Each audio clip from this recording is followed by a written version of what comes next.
How did Martin Luther King positively impact African American employment rights in the United States of America, and to what extent did it influence their cultural expression during the civil rights movement in the 1950s to 1960s? Wait, I don't understand. What does this mean, and what is democracy? Well, democracy is a form of government where the people have the power to make decisions, usually by voting for leaders or laws. Well, I still don't understand. What does this have to do with the civil rights movement? Cut the cameras, I'll explain it to you.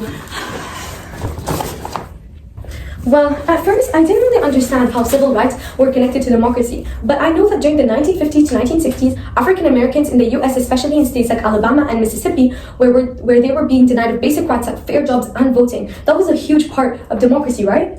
Exactly. According to the website Encyclopedia Britannica, in 1963, Martin Luther King Jr. led the March on Washington, which was a political demonstration for fair job opportunities and freedom. This event was attended by an estimated of 250,000 people to protest against racial discrimination.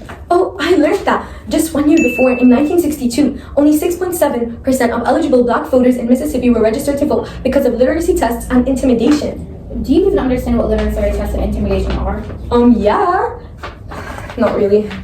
Well, literacy tests were unfair reading or writing tests that black Americans had to pass in order to vote. They were designed to be confusing and almost impossible to pass. That's why the numbers of people passing were so low. Even people with a good education struggled with it. And intimidation means using fear or threats to scare someone into doing something. Oh, so now I get it. The significance of this event is that it wasn't just about jobs. It helped change unfair laws, with over 250,000 people marching and the Voting Rights Act being passed. More black Americans could vote and be treated fairly, which had a major positive impact on their democracy. Correct. Well, during this time period, the two presidents of the USA were Harry S. Truman, ruling through 1949 through 1953, and Dwight D. Eisenhower, ruling through 1953 through 1961. But what does this have to do with their form of governance? Well, the USA follows a form of governance called constitutional republic, which is a type of government where people need to vote for presidents, and those presidents have to follow a set of rules written in the Constitution. Well, how did this influence the civil rights movement? Long ago, in 1896, Rutherford B. Hayes passed a set of many racist laws targeted towards African Americans, called the Jim Crow system.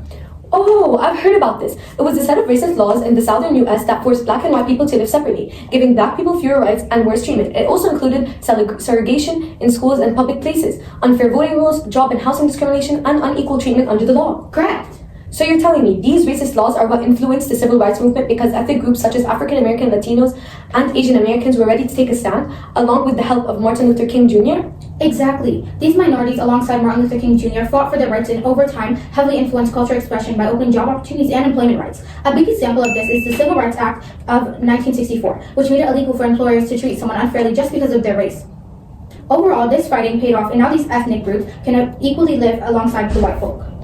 Now I really get it. Martin Luther King Jr. helped African Americans gain better job rights and fairer access to voting, which helped the country take a big step forwards in equality and democracy. The March on Washington and the Voting Rights Act changed the law. I also found out that relating to your historical fact, the Civil Rights Act of 1964, it made it illegal for employers to refuse to hire or unfairly treat someone because of their race, and the employment rate was increased by 20%. That's a big deal. There were also many important black figures which influenced this movement, including Ruby Bridges, whom was the first black child to attend an all-white elementary school in the South, which largely helped to end school segregation at just 6 years old. These changes didn't fix everything, but they were a huge step forward in human equality. The civil rights movement made it possible for more people to be heard, treated fairly, and finally take part in their country's future.